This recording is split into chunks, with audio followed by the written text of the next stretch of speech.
जय। बड़ा धीमे से जय बोली, दिन भर की व्रत है बेचारी। तो 7 बहनों और भाइयों की कथा सबने सुनी होगी, लेकिन आज मैं एक करवा माता की बहुत अच्छी सी नई कथा सुनाती हूँ।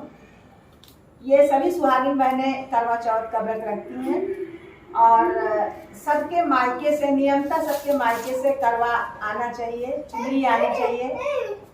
लेकिन अगर नहीं आ रहा है तो सुहागिनें स्वयं खरीद लें और अपनी पूजा की व्यवस्था कर लें। और पूजा में जो 16 श्रृंगार का सामान चढ़ता है वो अपने मान को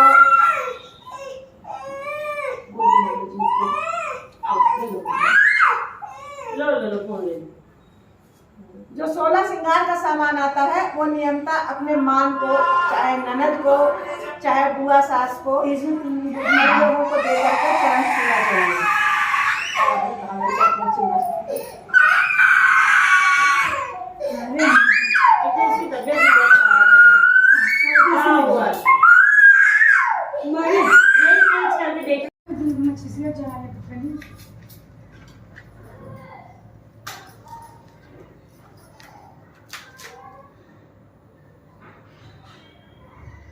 मैं तो पंखा बंद ईशान इधर आओ।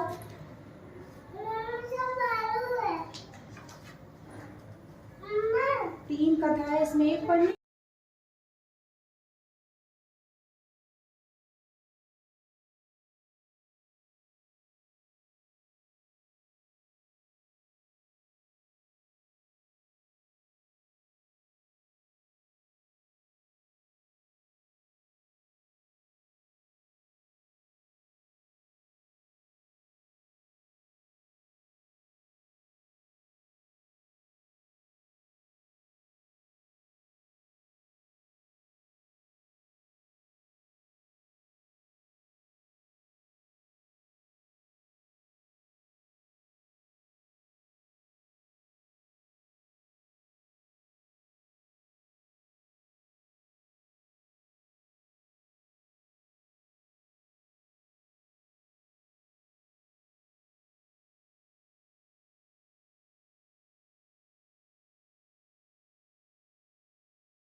देखे जाए स्माइल।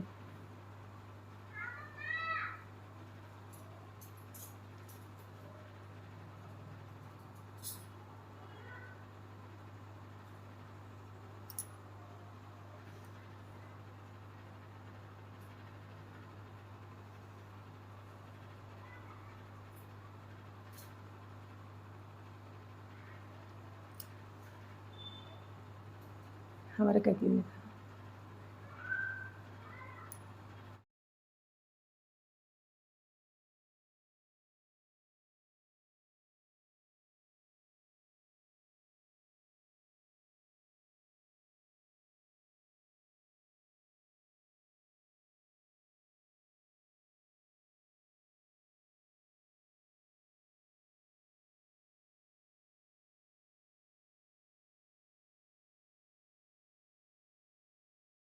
सब सुख भरा था, धन संपत्ति राज साम्राज्य प्रजा सब भरी हुई थी।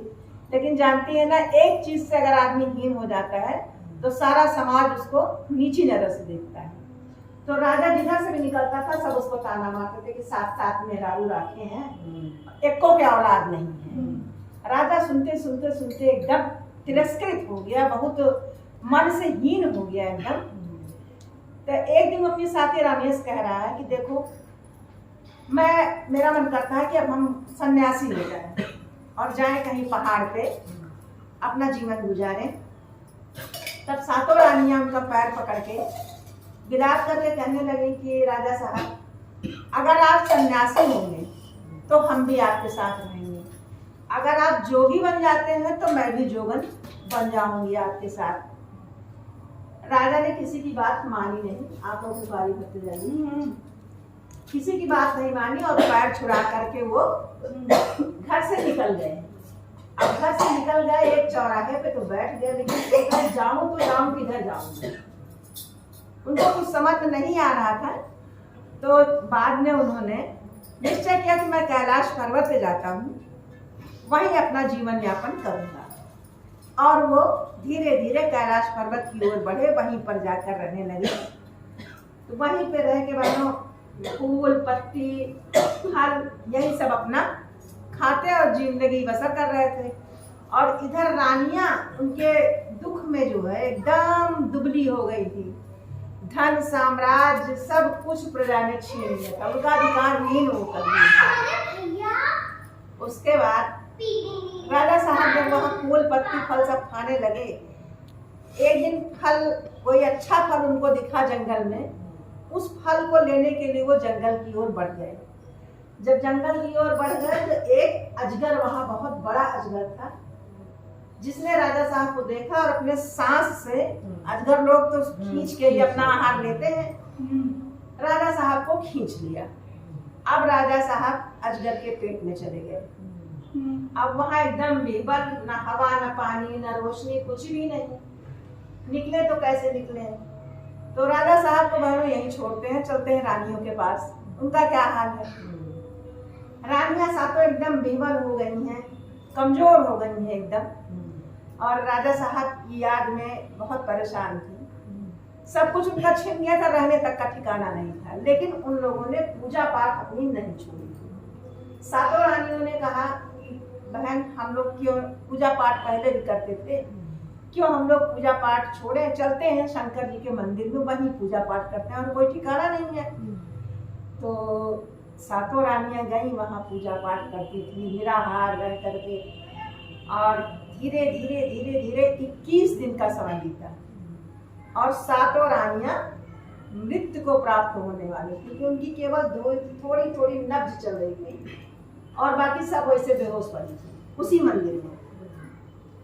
तो शंकर जी से पार्वती जी कहती कि देखिए ये सातों रानियां कितनी भक्ति से इतने दिन से पूजा कर रही हैं, महाराज कुछ कीजिए। तो शंकर भगवान धीरे से प्रसन्न हुए और पार्वती ने गणपति जी से भी कहा कि देखो तुम्हारा व्रत भी नजदीक आ रहा है, तुम ही कुछ करो। कहे माता जी आपको मेरे साथ चलना है। तब वो पार्वती जी एक सुकन्या का रूप धारण की और गणपति भगवान एक बार गए और एक फूल जो था उसी को सबके पास से ऐसे करके घुमाए, सब बिल्कुल स्वस्थ हो गई, बैठ गई उठ करके और क्षमा याचना करके बताई अपना कष्ट। तो कहे कि चलो तुम लोग चलो और हम पीछे से आते हैं। इतना आश्वासन देकर के ये सातों रानियां वहां से मंदिर से निकल गई। अब ये लोग चलती जा रही थी, चलते चलते शाम हो गई। सबसे छोटी रानी कहती कि देखो बहन, हम लोग स्त्री जात हैं, रात में हम लोग का चलना ठीक नहीं है। कहीं इतना बड़ा गांव है, किसी के घर में ठिकाना ले लेते हैं, कोई ना कोई तो शरण देगा ही। तो एक किसान के घर का दरवाजा खटखटाया उन्होंने, और जब किसान की लड़की दरवाजा खोलती है तो सातों रानियां देखती हैं कि बिल्कुल दीनहीन दशा, गरीबी एकदम सर के ऊपर से, कि कपड़े फटे हुए, किसी तरह से ढक ढुक के उस लड़की ने दरवाजा खोला और ये सातों रानियां अपना हाल बताए। तो कहीं आइए आप लोग अंदर आइए। कहीं तो उस कन्या को इन रानियों पे बहुत दया आई। देखिए खुद गरीब है लेकिन मन में जगह है उसके। तो कह रही है कि आप लोग इतनी रात में कहाँ जा रहे हैं। तो सातों रानियों ने अपना हाल कथा सबका सुनाया।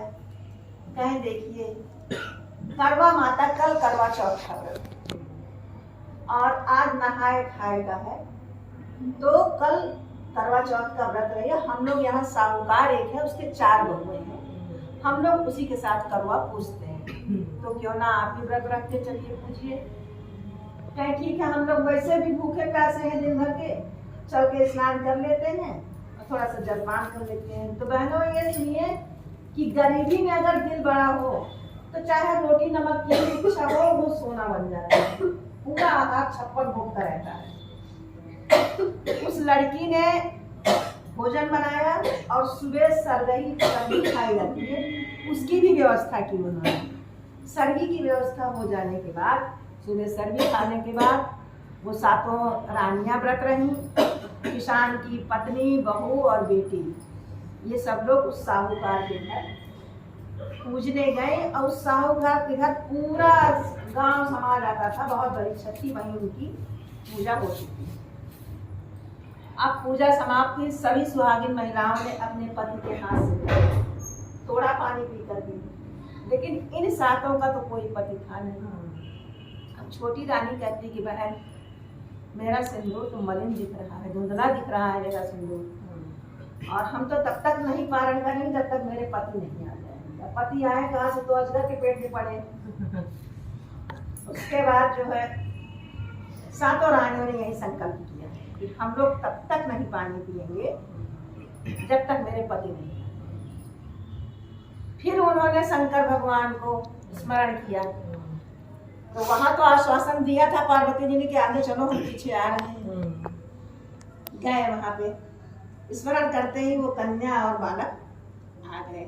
आगे आगे गए तो अजगर जहाँ था दिखाया कि देखो तुम्हारे पति, अपने दिव्य नेत्रों से उनको दिखाया कि देखो तुम्हारे पति कहाँ है। उनको दिखा कि वह अजगर के पेट में है। अब वो लोग और भाव विवल हो गई कि अब तो मेरे पति मिलेंगे, अजगर उनको खा गया है। लेकिन प्रभु की महिमा, माता रानी की महिमा इतनी विकट है कि जिसके ऊपर हाथ रख दे सोने में सुहागा हो जाता है, पत्थर भी हीरा बन जाता है। जैसे ही गई, कन्या ने सर काटा अजगर का और उस बालक ने अजगर का पेट फाड़ कर उसका संहार किया। और राजा साहब एकदम मूर्छित की एक एक सांस बहुत देर देर में आ रही थी। राजा साहब बाहर निकले, वही फूल की खुशबू उनके नाक में पी गई और राजा साहब बिल्कुल चैतन्य होकर के उठ के बैठ गए और सातों रानियों को उन्होंने पारण करवाया। उसी दिन से उस नगर में राजा ने वापस अपने नगर आए, उनको पूरा राजपाट अपना मिल गया, सब धन संपत्ति महल सब मिल गया। अब महल में सातों रानियों के साथ गए, पूरे नगर में ढिढोरा करवा दिया कि सारे लोग करवा चौथ का व्रत रहेंगे।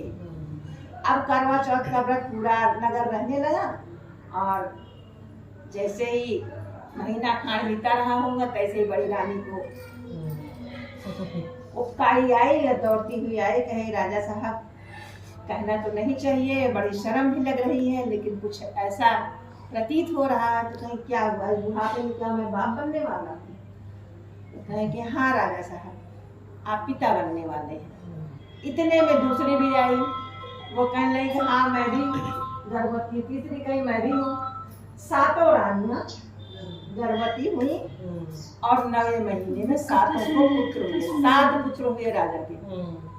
और जब अगली करवा आई तो उन सातों रानियों ने अपने पुत्र को गोद में रख करके करवा मैया का पूजा किया और कहा कि सब तो पति को देख करके पति के साथ पूजा करते हैं, लेकिन मैं अपने पुत्रों को भी अपने गोद में ले करके और करवा माता की पूजा करूंगा। तो करूंगी। उन लोगों ने गोद में अपने पुत्र को रख करके करवा मैया की पूजा की और जैसे करवा मैया ने उनका दिन वापस किया, उनके पति को वापस किया, वैसे सभी सुहागिन बहनों का सुहाग बना रहे, पति की लंबी दीर्घायु हो, सदा सुहागिन रहे। बोलो करवा मैया की जय हो।